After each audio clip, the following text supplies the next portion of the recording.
క్యాంటీన్కి వచ్చి భోజనం చేస్తున్నారు. రెగ్యులర్గా వస్తుంటారా? ఈ రోజు వచ్చారు? రెగ్యులర్గా వస్తుంది. రెగ్యులర్గా వస్తుంది. అన్నా క్యాంటీన్కి రావడానికి కారణం ఏంటి అసలు? 5 రూపాయలకి అన్నం దొరుకుతూ ఉంది. ఈ ఎండలో కష్టపడుతున్నాం, రూపాయి కోసం పని చేసుకుంటున్నాం, తక్కువలో భోజనం దొరుకుతుంది. అదే బయటకు వెళ్ళామంటే 120 రూపాయలు పార్సిల్ వచ్చేసేసి 5 రూపాయలకి 2 టోకెన్లు తీసుకున్నామంటే 120 రూపాయల భోజనం దొరికినట్టే.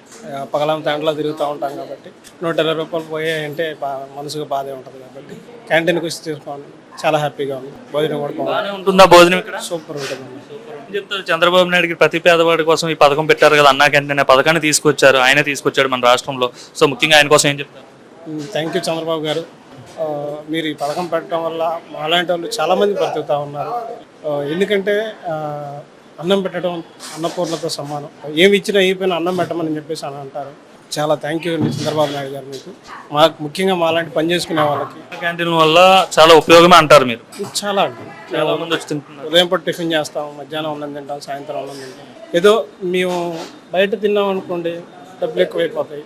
మిగిలిన రూపాయి ఏదో ఇంటికి వెళ్ళిపోతుంది. మరి ఏదైనా డోకరాలు కానీ ఇంట్లో ఏదైనా అవసరానికి కానీ తీర్చుకుంటా ఉంటాం. మరి గవర్నమెంట్ మంచి మనసుతో ఈ పథకం ఇవ్వడం వల్ల ఖచ్చితంగా ఇక్కడే తినాలంటున్నారు. వేస్ట్ అన్న వాళ్ళకి వాళ్ళ కడుపు నిండిన వాళ్ళండి, వాళ్ళు ఏదైనా మాట్లాడతారు. అలాంటి ఆకలైన వాళ్ళకి రూపాయి తక్కువైతే అక్కడే తినాలనిపిస్తుంది.